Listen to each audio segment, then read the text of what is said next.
दोस्तों, कैसे हो आप सब। तो आपका फिर से स्वागत करते हैं अपनी इस यूट्यूब चैनल जिसका नाम है ICT फिजिक्स बाय संगम वर्मा। ठीक है, तो भैया हम क्या स्टडी कर रहे हैं अभी इनिशियल टाइम पे। तो क्या स्टडी कर रहे थे? Basic mathematics. सिंपल सा है, बेसिक मैथमेटिक्स। क्यों स्टडी कर रहे थे? सारी चीज़ें हमने आपको एक्सप्लेन किया था, ठीक है ना। अगर आप जानना चाहते हैं, आप देखना चाहते हो, हमारी ये प्लेलिस्ट आपको यहाँ पे दिख जाएगी, या आप जा सकते हैं यूट्यूब चैनल पे, ठीक है ना। तो वहाँ पे पूरी प्लेलिस्ट पड़ी हुई है, क्या क्या है था, ठीक है। तो आपको मैं देखो लास्ट में क्या पढ़ाया था बेटा? Differentiation, right. तो डिफरेंशिएशन हमने देखो पूरी एकदम डेप्थ एनालिसिस करी थी कि यार dy by D X actually value क्या है और del Y by del X actually value क्या है, ठीक है ना। dy by D X why it is called instantaneous value and del y by del x why it is called average value, ठीक है ना। what is the difference between both of them। तो ये सारी चीज़ें हमने कहाँ पे डिस्कस करी? डिफरेंशिएशन में। समझ में आया ना। तो अगर आप देखना चाहते हैं तो आप पता है ना आपको क्या करना है यार, प्लेलिस्ट में चले जाओ, वहाँ पे दिख जाएगा सब, ठीक है। तो भैया आज हम स्टार्ट करते हैं एक नया सा टॉपिक जिसका नाम है वेक्टर। नाम से ही लग रहा है वेक्टर, ठीक है। बहुत सारे लोगों का नाम भी होता है इस तरह से, ओके। तो क्या है, स्टार्ट करने वाले हम वेक्टर। अब भैया वेक्टर है क्या? सबसे पहले ये तो समझो वेक्टर क्या है। तो मैं सिर्फ थीम थोड़ा सा बनाता हूँ, आपको स्टोरी भी सुनाता हूँ वैसा चुटकुला टाइप का, ठीक है ना। सुनिए, देखो यार बहुत सारी फिजिकल, देखो हमारे आसपास जो जितनी भी फिजिकल क्वांटिटीज़ आप देखते हो जिनको आप मेज़र करते हो, ठीक है। अभी तक हम क्या पढ़े हैं ना, यही तो है भाई। फिजिक्स में क्या है? फिजिकल क्वांटिटीज़ को मेज़र करते हैं। वो क्यों पढ़ते हैं, क्या करते हैं, क्या नहीं करते हैं, क्यों करते हैं, ये सारी चीज़ें मैथमेटिक्स का क्या रिलेशन है आपको पता है, कहाँ पे मिल जाएगा, ठीक है ना। ओके, तो हमने क्या बताया? देखो बेटा, फिजिकल क्वांटिटीज़ दो टाइप में आपकी मिलेगी, फिजिकल क्वांटिटीज़। अब आप कहोगे यार इतने लंबे लंबे टर्म पहले से डाल रहे हो, फिजिकल क्वांटिटी, ये क्वांटिटी, तो यार थोड़ा सा आप सब्र करो, ठीक है ना। फिजिकल क्वांटिटीज़ भी क्या होती हैं वो सारी चीज़ें हम डिफाइन करेंगे, ओके। बट आप ये समझो कि यार नॉर्मली क्या करते हैं भाई, मास डिफाइन करते हैं, ठीक है ना। किसी की डिस्टेंस डिफाइन करते हैं, टाइम डिफाइन करते हैं, बहुत सारी चीज़ें डिफाइन करते हैं, तो वो सारी फिजिकल क्वांटिटीज़ ही होती हैं, ठीक है बेटा, ओके। फिजिकल क्वांटिटीज़, ठीक है ना। तो देखो यार फिजिकल क्वांटिटीज़ दो टाइप से हैं।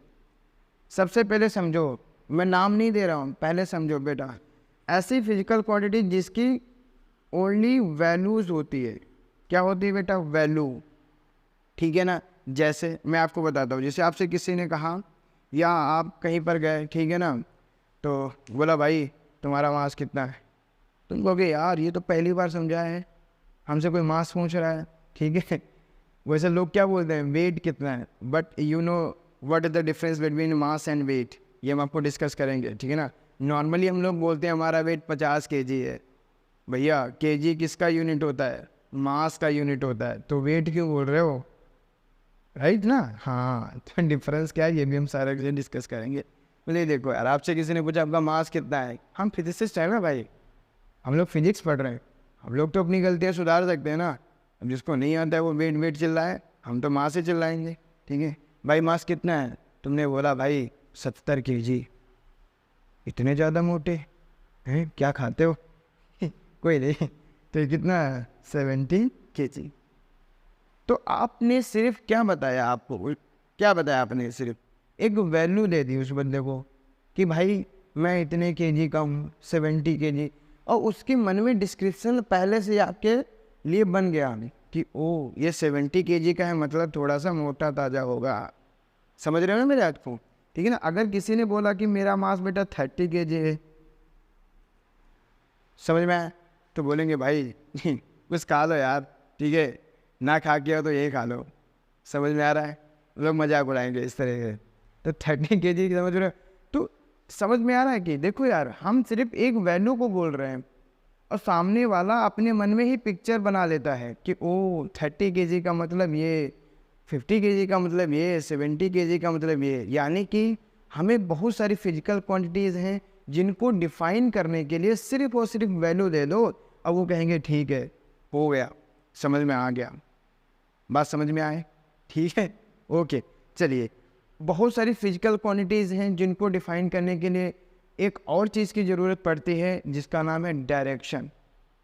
समझ में आया? क्या है डायरेक्शन? नीड क्यों पड़ी? जस्ट अभी हम एक स्टोरी के थ्रू आपको बहुत अच्छे से बताते हैं। ठीक है, देखिए बेटा, यार दूसरा क्वांटिटीज आप समझ में आ रहा ना, हाँ वो मैं डिफाइन अभी करूँगा। ठीक है, थोड़ा सा क्यूरियोसिटी जनरेट करो अपने अंदर। ओके, हाँ तो भैया हमने क्या डिफाइन करा, सॉरी क्या डिफाइन कराएगा, छोड़ो, मैं आपको क्या बताने वाला था कि बहुत सारी फिजिकल क्वांटिटीज़ है ना जिनको डायरेक्शन की नीड पड़ती है। अब हमको बताएंगे कैसे। चलिए देखो, आप स्टोरी सुनो यार। मान लो आप एक फैक्ट्री में, ठीक है ना, काम कर रहे हो, वर्कर हो। समझ में आया? कोई नहीं, देखो हंसी आ रही ना, ऐसा नहीं होता है, ठीक है ना, रिस्पेक्ट सबके लिए। ओके, वो वर्कर हो चाहे फिर वो जज हो, है ना, ओके, तो उसको अपने काम से वो नहीं करना चाहिए। ठीक है यार, फर्दर प्रोसेस करते हैं। तो आप ना मान लो आप एक फैक्ट्री में वर्क कर रहे हो, ठीक है ना, आप वर्कर हो, इस तरीके से आपकी फैक्ट्री कुछ मान लो ऐसे ही है, ठीक है ना, मैं बना रहा हूँ जनरली। ठीक है बेटा, ये आपकी क्या है, फर्दर एक फैक्ट्री है। ओके, अब मान लो बेटा आपका कोई सामान यहाँ पे पड़ा हुआ है, ठीक है, तो आपने क्या काम किया बेटा, आपने यहाँ पे इस तरह से 10 न्यूटन का फोर्स लगाया। समझते रहे ना, कितने न्यूटन का, 10 न्यूटन का फोर्स लगाया। मान लो आपने इधर से धक्का दिया, बस हम अभी इस एरो पे नहीं जाते हैं, आप ये समझ लीजिए कि यहाँ पे आप इसको पुश कर रहे हो उस तरीके से, ठीक है ना, इस तरह से। तो ये बेटा सिंपल से आप पीछे से पुश करोगे तो ये भाई किधर जाएगा, आगे की तरफ जाएगा ना। ऐसा तो नहीं कोई शक्ति है इसको पीछे की तरफ लेके जा रही, नहीं नहीं नहीं नहीं, हम तो पीछे जाएंगे। होते बहुत सारे बच्चे होते हैं, उनको मोटिवेट करो, नहीं नहीं नहीं नहीं, हमें तो बर्बाद होना है भाई, हमें पढ़ना नहीं है, उस तरह से बोलते हैं ना, तो वो अलग ही लेवल में। तो आपको पता है ना, आपने क्या किया, इसको थोड़ा सा पुश किया, ठीक है बेटा, 10 न्यूटन का पुश कर मतलब लगा रहे हो, फोर्स लगा रहे हो, तो ये मान के चलो आपने इसका डिस्प्लेसमेंट किया है 10, या डिस्प्लेसमेंट बोलो, अभी डिस्टेंस से बोलते हैं, ठीक है ना, ये 10 मीटर का आपने डिस्टेंस कवर किया, ठीक है ना। तो आपका बॉक्स बेटा कहाँ पे पहुँच जाएगा, यहाँ पे, समझे, ठीक है ना। तो आपने वर्क डन कितना किया, तो आप वर्क डन निकालते थे, 10th में निकाले, इसलिए मैं बता रहा हूँ। ओके, अगर नहीं पढ़ के आते तो मैं ये बिल्कुल नहीं बताता बेटा। ओके, तो 10 इंटू 10 आप ऐसे डायरेक्टली 100 जूल आप लिख सकते हो। अभी आप ये समझो, बस सिंपल था, छोटी छोटी चीज़ें समझो। और फिर उसके बाद अपने मालिक के पास गए, उससे बोला भैया हमें ना, हमने 100 जूल वर्क किया है, ठीक है। क्या बोलोगे, देखो हम फिजिक्स पढ़े हुए ना बंदे, तो हम तो भाई फिजिक्स में बात करेंगे। ये देखो भाई मैंने 100 जूल काम किया है, ठीक है ना, कितना काम किया है, 100 जूल, अब 100 जूल के पैसे निकालो। तो उसने कहा है ऐसी बात है, चलो ठीक है भाई हम आपको पैसे दे देते हैं। तो बोलेगा चलो ये भी बात बता दो भाई, कितने न्यूटन का फोर्स लगाया और कितना डिस्टेंस कवर किया। उसने बोला 10 न्यूटन का फोर्स लगाया है और 10 मीटर डिस्टेंस कवर किया है। उसने कहा ठीक है भाई जाओ। अब वो चेक करने आता है, मान लो उसको तुम पे विश्वास नहीं है, ठीक है, समझ रहे हो, बहुत सारे लोग हैं जिनको तुम पे विश्वास नहीं होगा, ठीक है, हाँ, क्या नहीं विश्वास होगा कि तुम ये चीज़ क्रैक कर पाओगे, तो उनका ये विश्वास तोड़ना है, ठीक है ना, जय क्रैक करके दिखाना है। चलो यार थोड़ा सा ऐसे मस्ती। ओके, तो यार रेट क्या है, 10 न्यूटन है। ओके, तो अब वो रीचेक करने आता है, ठीक है ना, वो क्या करने आता है, रीचेक करने आता है। अब भैया वो मान लो ऐसे आया, इस तरह से देखने यहाँ पे खड़ा हो गया, का ओ ये तो यहाँ पे है, इसका मतलब ये सही बोल रहा था, जो हमारा नौकर है वो एकदम सही है, ट्रस्ट कर सकते हैं। ओके, चलो फर्दर नेक्स्ट डे क्या होता है बेटा, मालूम नेक्स्ट डे भी तुमने यही सिनेरियो था तुम्हारे सामने, यही सेम सिनेरियो था, लेकिन इस बार तुमने क्या किया, तुमने फोर्स लगा दिया इधर से, मतलब उसको पुश किया इधर से, किधर से, उधर से। अब उधर खड़े हो जाते हैं, ठीक है ना। अब आपने क्या किया, इधर से पुश किया। अब देखो बेटा ये बॉक्स किधर जाएगा यार, फर्दर इधर जाएगा, जाएगा ना, ठीक है ना। मान लो अब 10 उतना ही बेटा वैल्यू लेते हैं, 10 किया तो डिस्टेंस कितना हुआ 10। अभी तुमने वर्क कितना किया, 10 इंटू 10 100 जूल, ठीक है ना, कितना काम किया 100 जूल का। फिर तुम मालिक के पास गए, तुमने मालिक से कहा भैया 100 जूल काम करके आए हैं, पैसे निकालो, रोकड़ा निकालो, ठीक है ना। तो उसने कहा ठीक है भाई कि 100 न्यूटन काम किया ना, ये लो पैसे।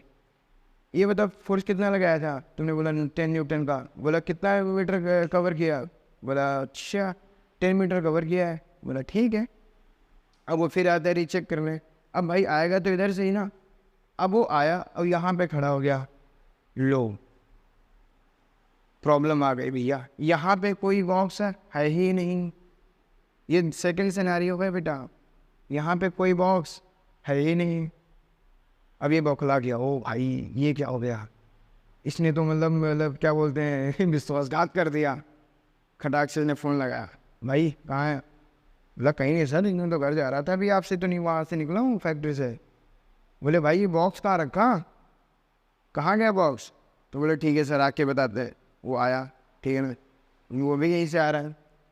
बोले सर कहाँ खड़े हो आप?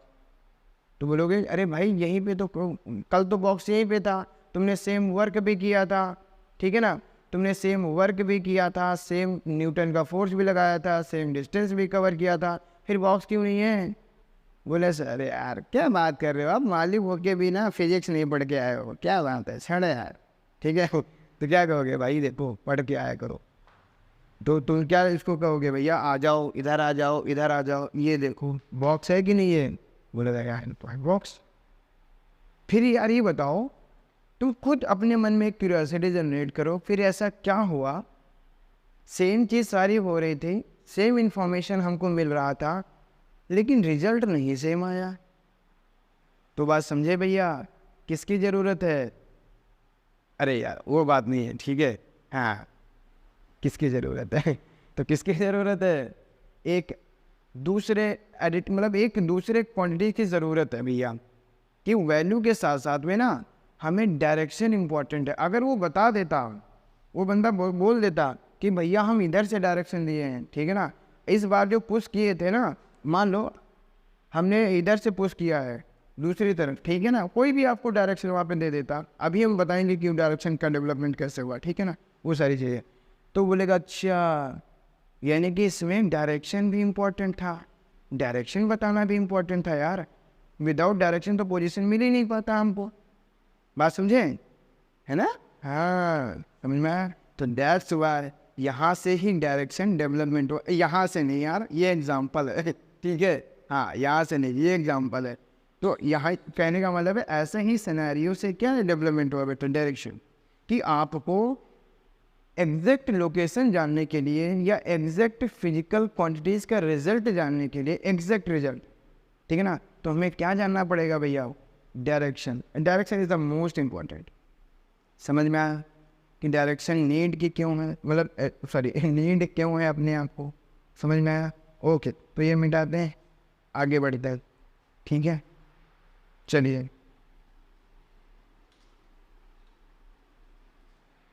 तो यार ये बात आपको समझ में आएगी, डायरेक्शन की जरूरत पड़ेगी। अभी आपको पता है ना फिजिकल क्वांटिटी दो टाइप की होती है, तो फिर से आप लिखेंगे, पहली बेटा स्केलर,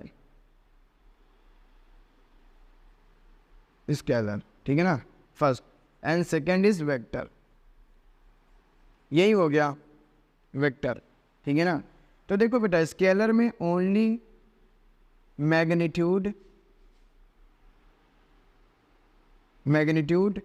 प्रेजेंट होता है, ठीक है ना, मैं ऐसे लिख देता हूँ, only magnitude present, are present लिखना है क्या, मैग्नीट्यूड, अरे ठीक है यार,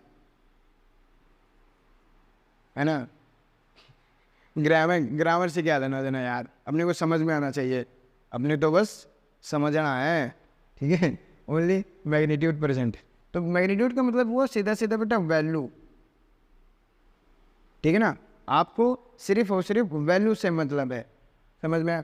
अब वेक्टर क्वांटिटीज़ क्या होती हैं, यानी कि कुछ चीज़ें वेक्टर होती हैं, वेक्टर क्वांटिटीज़, तो उसमें क्या इंपॉर्टेंट है बेटा, कि मैग्नीट्यूड के साथ साथ में डायरेक्शन भी इम्पोर्टेंट है। अगर डायरेक्शन नहीं पता होगा ना तो वो बता नहीं पाएगा, क्या नहीं बता पाएगा भैया, exact location, exact result, exact scenario, exact image, जो भी आप सोच रहे हैं, है ना, एग्जैक्ट विजुअलाइजेशन, कि आप विजुअलाइज नहीं कर पा रहे यार वो क्या हुआ था क्या नहीं हुआ था, बस समझ में, तो बस यही है कि आपको क्या नहीं समझ में आया, ओके सॉरी। ओके, तो हम क्या आपको बता रहे थे भैया कि देखो कोई क्वांटिटीज स्केलर में आएंगी, खाली आपको क्या होगा बेटा, वैल्यू गिवन होगी, कोई मैटर नहीं रहेगा फिर डायरेक्शन से क्या लेना देना है। जैसे कि देखो आपने जो भी पिछला एग्जांपल लिया ना, वहाँ पे एक चीज़ है जो हमेशा सेम रहती है, वो क्या थी, वर्क। अब देखो यहाँ पे भी क्या है, 100 जूल का काम कर रहे हो, इधर भी कैसा कितना कर रहे थे, 100 जूल का। तो वर्क में तो कोई डिफरेंस नहीं आ रहा था। डिफरेंस कहाँ आ रहा था, उस बॉक्स की पोजीशन में, कभी वो इधर कभी वो इधर, कभी वो इधर कभी वो, ठीक है, हाँ ठीक है ना। तो कहाँ पे डिफरेंस आया बेटा, पोजीशन में। तो अब समझ में आया ना कि कोई क्वांटिटीज डायरेक्शन के साथ में चलती हैं, यानी कि वैल्यू प्लस डायरेक्शन। कोई क्वांटिटीज ऐसी होती हैं जो खाली और खाली वैल्यू पे डिफाइन करती हैं। पिछले एग्जांपल से आप दोनों समझ सकते हो, पोजीशन और वर्क। समझ में आया, ठीक है। तो भैया ये बढ़ते हैं, वेक्टर क्या क्या होता है ये आपको बात समझ में आई बहुत अच्छे से, ठीक है ना। तो थोड़ा इसको ये आपको ले लेते हैं, ठीक है ना। तो यार देखो यार, अभी हमने क्या डिस्कस किया, वेक्टर। अब हम ये डिस्कस करके आपको बताते हैं कि डायरेक्शन कैसे कैसे इन्वॉल्व हुआ, कैसे कैसे हम लोग सीखने लगे ये सारी चीज़ें, समझो। तो वही बात है यार, फिर से मैं क्या ही बताऊँ, डायरेक्शन का मतलब कि आपको बहुत सारी चीज़ों में प्रॉब्लम हो रही है ना भाई। समझ में आया ना लास्ट में क्या प्रॉब्लम हुई थी। तो ऐसे ही जब आपको प्रॉब्लम हो रही तो आपने कोई एक क्या बोलते हैं ना कि पैरामीटर डिफाइन करने की कोशिश करने लगे कि चलो एक कोई पैरामीटर डिफाइन करते हैं जिससे हमें एग्जैक्ट लोकेशन वगैरह का पता चलता रहे, ठीक है ना। वो पैरामीटर आपने क्या डिफाइन किया, देखो बेटा आपने क्या डिफाइन कर दिया, देखो यार, ये है नॉर्थ, ये है साउथ, ये है ईस्ट, अब ये है वेस्ट, वेस्ट वेस्ट, ठीक है। ये बात समझ में आई, ये डायरेक्शंस आपने डिफाइन करी। अब और आ जाओ कि ये देखो यार, अभी क्या है ना, हम सिर्फ 4 डायरेक्शन पढ़ रहे हैं। 4 का मतलब है कि एक तो ये, एक तो ये कहाँ पे है बेटा, ये प्लेन पर है। समझ में आया ना, ये कहाँ पे है, ये प्लेन पर है। अगर सही से देखोगे तो है तो ये एक ही डायरेक्शन, एक इधर है एक इधर है, उस तरीके से। अभी मैं आपको बताएंगे कार्टेशियन कोऑर्डिनेट का वो कैसे इन्वॉल्वेशन है, ठीक है। तो आपको पता समझ में आया ना, ये क्या है, आपने 4 डायरेक्शंस डिफाइन कर दिए। चलिए, ये तो यार प्लेन पर है, प्लेन का मतलब समझ रहे हो, एक ऐसी सिंपल सी जगह है। देखो यार, हम क्या है ना, हम अगर चलते हैं तो हम चलेंगे भाई, या तो आगे जा सकते हैं, या तो पीछे जा सकते हैं, या तो अपने राइट में जा सकते हैं, या तो लेफ्ट में जा सकते हैं। अरे जा लेफ्ट और राइट उसके बीच में भी सकते हैं, लेकिन बेसिकली आप कहाँ जा सकते हैं, आपको उड़ के ऊपर तो जाएगा नहीं, ठीक है ना। लेकिन हाँ, बहुत सारी फिजिकल क्वालिटीज होंगी जो आपको ऐसे डिफाइन करनी पड़ेंगी, समझ में आए। तो यहाँ पे एक और डायरेक्शन है, सो इस तरीके से है, समझ में आ रहा है ना, बाहर की तरफ इस तरीके से। ओके, तो वो हम कार्टेशियन कोऑर्डिनेट में पढ़ेंगे। उन्होंने क्या डिफाइन किया, देखो बेटा कार्टेशियन कोऑर्डिनेट कैसे आया, इस डायरेक्शन को +x, इस डायरेक्शन को -x, इस डायरेक्शन को +y, इस डायरेक्शन को -y।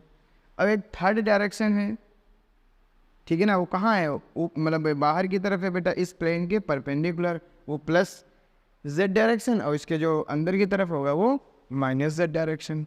यानी कि जितनी भी 3D शेप्स होती है ना, वो 3D में तो होती हैं, मतलब सॉरी 3 डायरेक्शंस में।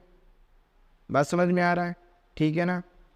तो ये है भैया बेसिकली डायरेक्शंस वगैरह का। तो इतना तो आपको समझ में आता है, मोटा मोटा एक आइडिया रहता है, हाँ यार डायरेक्शंस क्यों आती है, ये सारी चीज़ें, ठीक है ना। तो भैया नेक्स्ट हमारा क्या रहेगा, नेक्स्ट रहने वाला है कि अब भैया वेक्टर का रिप्रेजेंटेशन कैसे होता है। ये आपको समझ में आ गया वेक्टर क्या होता है, वेक्टर का रिप्रेजेंटेशन कैसे करते हैं, और भी वेक्टर में क्या क्या इन्वॉल्व करते हैं, वो सारी चीज़ें समझो। सबसे पहले समझाते हैं आपको representation of vector. Representation of vector, ये समझो आप, रिप्रेजेंटेशन ऑफ वेक्टर क्या होता है। तो रिप्रेजेंटेशन ऑफ वेक्टर सिंपल सी चीज़ है, देखो कैसे डिफाइन करेंगे। अभी हमने आपको क्या बोलते हैं, जब बॉक्स को खिसका रहे थे तो आपको फिर बना के भी दिखाया था, ठीक है ना। तो देखो यार, अगर हम कोई चीज़ इस डायरेक्शन में लगाएंगे, ठीक है ना, तो वो चीज़ हमें बतानी पड़ेगी इस डायरेक्शन में लगा रहे हैं, ठीक है ना। अगर हम खाली इस तरीके से लिख देंगे तो आपको समझ में नहीं आएगा यार कहाँ से क्या लगाया है। तो आपको एक चीज़ डिफाइन करनी पड़ेगी, क्या डिफाइन करनी पड़ेगी, इस तरीके से, यानी कि इस एरो का सिंपल सा मतलब है कोई भी चीज़ का कि मतलब किस डायरेक्शन में हो रही है, इस डायरेक्शन में हो रही है। ठीक है, बात समझ में आए? तो इस एरो की हमें ज़रूरत पड़ी। तो देखो ये एरो दो चीज़ों को कन्फाइन कर रहा है बेटा। अगर मान लो इसको कैसे डिफाइन करेंगे बेटा, जैसे मान लो कोई वेक्टर है तो उसको डिफाइन करेंगे ए वेक्टर, कुछ इस तरीके से डिफाइन करते हैं। अब यहाँ पे आ जाओ बेटा, ये जो ए वेक्टर है ना, अपने अंदर दो वैल्यू को मतलब दो चीज़ों को डिफाइन करता है।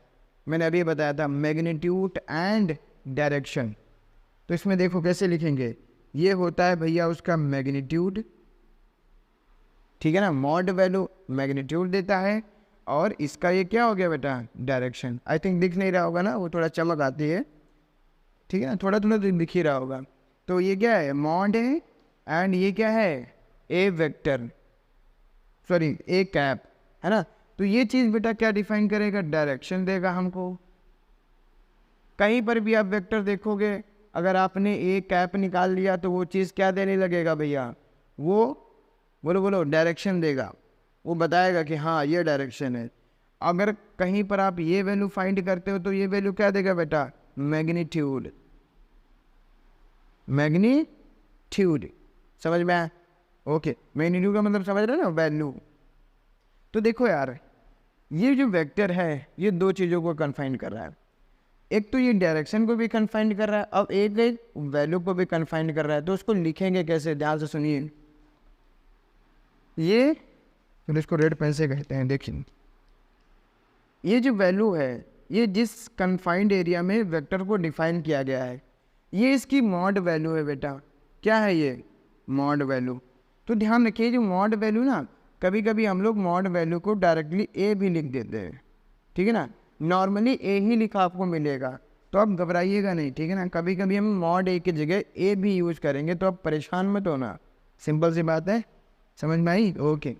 तो ये बेटा देखो यार, ये जो वैल्यू है ना, ये वैल्यू डिफाइन कर रहा है। तो वैल्यू ऐसा तो नहीं है वैल्यू 5 है तो तब भी इतनी बड़ी, 6 है या मतलब 10 मीटर का कर दोगे तब भी इतना रहेगा, ऐसा तो नहीं है, ठीक है ना।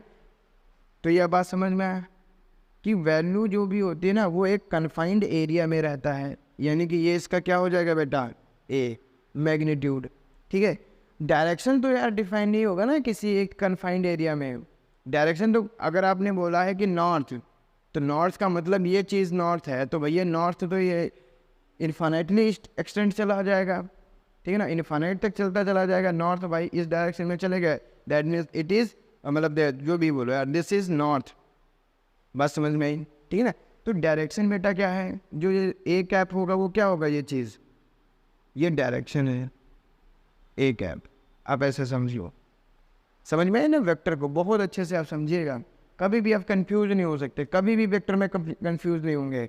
और आपको बता दो ना कि ज़्यादा से ज़्यादा जो अभी फिजिक्स आप पढ़ोगे ना, वेक्टर पे चलने वाली है यार। स्टार्टिंग से लेके काइनेमेटिक्स से लेके प्रोजेक्टाइल, मतलब काइनेमेटिक्स में प्रोजेक्टाइल आएगा, आपको प्रोजेक्टाइल ले लो, ठीक है ना, चाहे आप रिलेटिव वेलोसिटी ले लो, उसके बाद फोर्स ले लो, ठीक है, कोई भी इलेक्ट्रिक फील्ड, मैग्नेटिक फील्ड, सारी की सारी चीज़ें, मतलब लगभग, मतलब ऑल ऑफ देम तो नहीं, ठीक है ना, मतलब मोस्ट ऑफ देम तो क्या है, वेक्टर पे रन करने वाली। तो वेक्टर को बहुत अच्छे से समझो, समझ में आया बेटा। ये मॉड देता है और डायरेक्शन आप वो ए कैप तो कहीं पर भी है भाई। अगर डायरेक्शन मैंने बोला है तो ये डायरेक्शन ऐसे इन्फिनिटली एक्सटेंड कर सकते हो।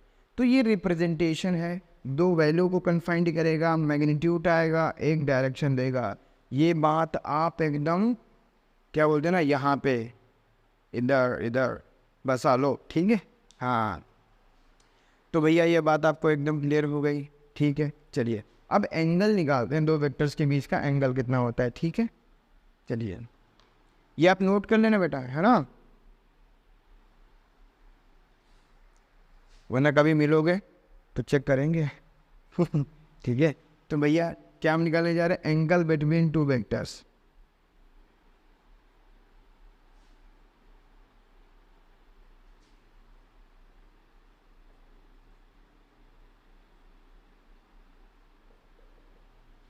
एंगल बिटवीन टू वेक्टर्स कि भैया एंगल क्या होता है, दो वेक्टर्स के बीच में एंगल क्या होगा, ये सारी चीज़ें है ना। तो समझो यार, देखो ये मान लो एक वेक्टर है बेटा ए, ये दूसरा वेक्टर है बेटा, वेक्टर बी। दिख रहा है ना आपको? गुड। तो इनके बीच में एंगल क्या होगा, ये कैसे डिफाइन करते हैं? देखो सिंपल सा है, जो वेक्टर है ना, अब ये वेक्टर है तो इसको ऐसा नहीं है कि ये यहीं पे रहेगा, वो तो कहीं पर भी जा सकता है इस तरीके से, ठीक है ना। तो इसका रिप्रेजेंटेशन कैसे कर सकते हैं? देखो ये वेक्टर है बी, ठीक है ना, और ए वेक्टर को मैंने क्या किया, ऐसे ही उठाया, उसको ऐसे ऐसे लेके आए और इसकी ये टेल से इसके टेल को मैच किया। बेटा एक कुछ चीज़ वहाँ पे छूट गई कि इसको हेड बोलते हैं, इसको टेल बोलते हैं, टेल है ना वो वाली चीज़। तो हेड और टेल, बस सिंपल सा सिस्टम। तो इसके बेटा टेल को यहाँ पे लेके आएंगे, यहाँ पे अटैच कर देंगे, एकदम एग्जैक्टली ऐसे ही रहना चाहिए, ऐसे नहीं घूम जाए ऐसे वैसे, ठीक है ना, एग्जैक्टली। समझ में आया बेटा? तो ये जो एंगल है ये क्या हो जाता है, दो वेक्टर्स के बीच का एंगल, ठीक है। देखो दो वेक्टर्स के बीच का एंगल हमेशा देखने के लिए आप लोग क्या करोगे बेटा, हेड हेड को या टेल टेल को आप मैच करा दोगे, ठीक है ना।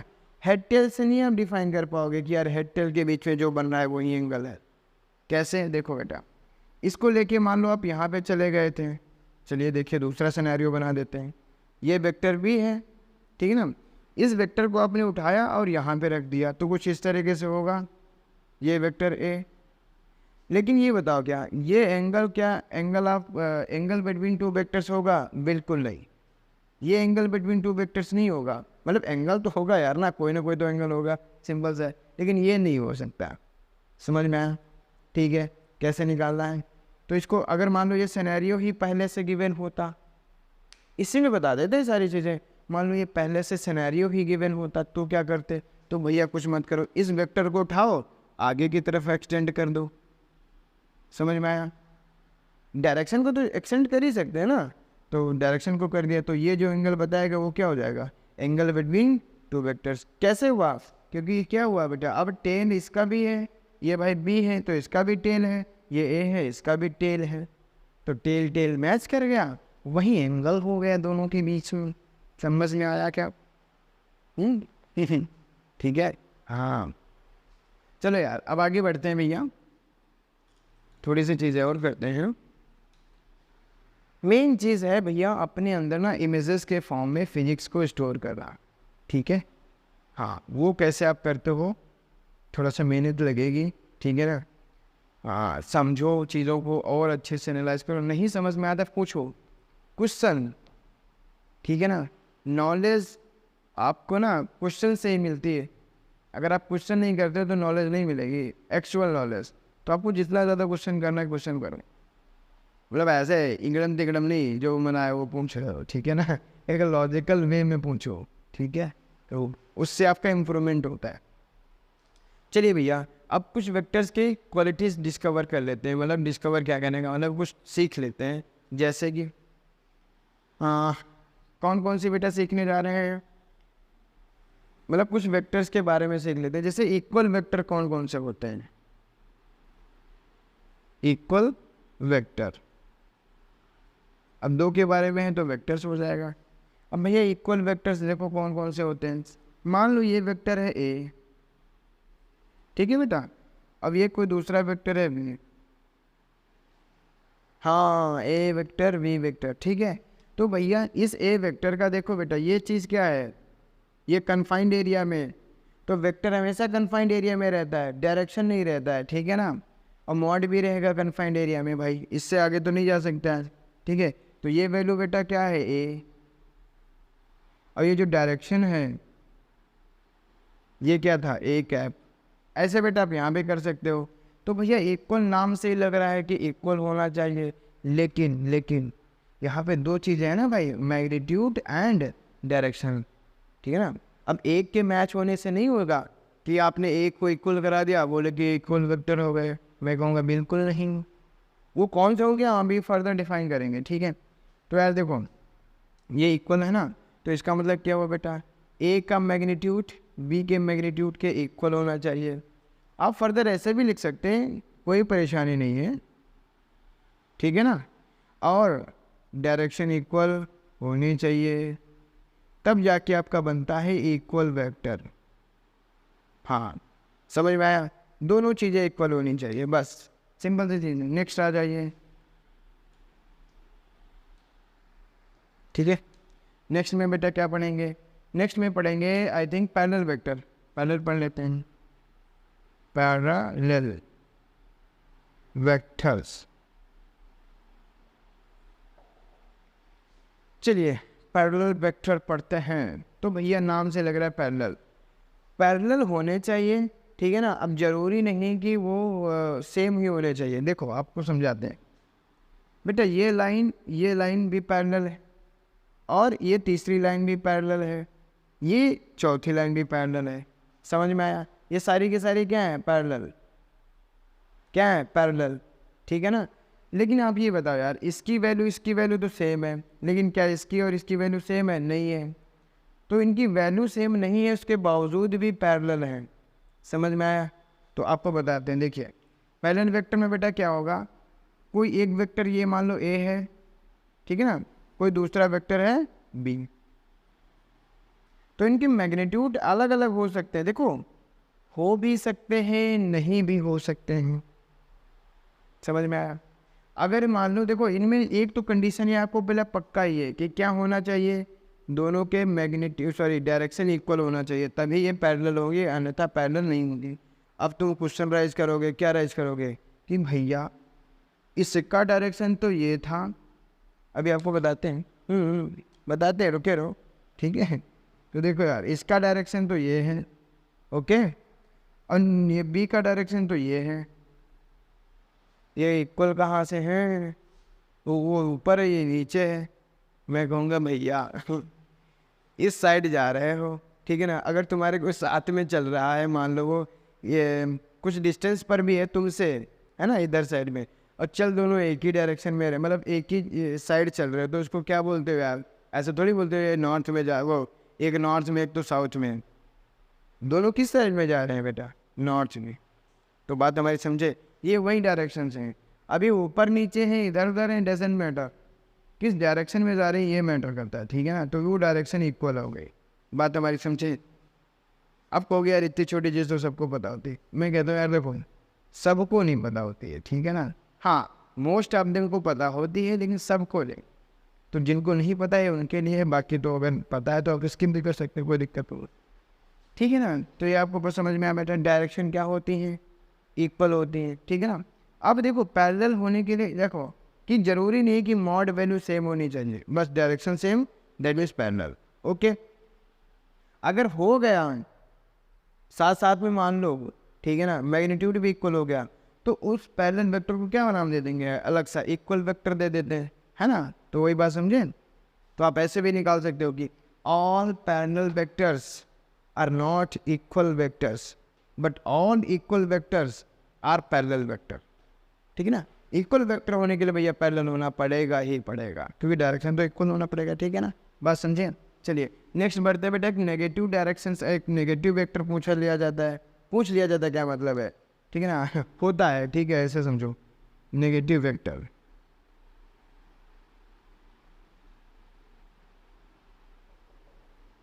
ठीक है, नेगेटिव वेक्टर। तो देखो ध्यान से भैया, ज़्यादातर के ना क्या आपको ऐसे बता देंगे कि दिस इज ए वेक्टर, है ना।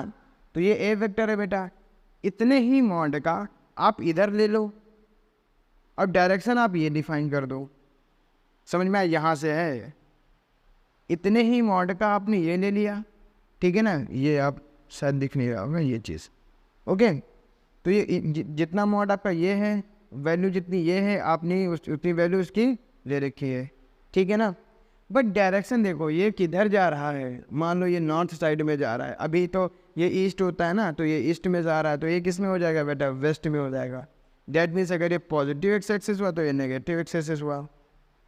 तो इन दोनों में क्या डिफरेंस आएगा भैया? इनके डायरेक्शन अपोजिट है, तो इनको हम लिख सकते हैं माइनस ए वेक्टर, इसको ही बोलते हैं नेगेटिव। अब ध्यान से सुनना, कभी कभी ऐसा भी होता है, कैसा होता है, ये है ए वेक्टर, मान लो ये ए वेक्टर था, ठीक है ना। तो वो नेगेटिव वेक्टर जरूरी नहीं आप यही इसके जस्ट एकदम अपोजिट में बनाए, आप यहाँ पर भी बना सकते हो, this is negative vector, okay.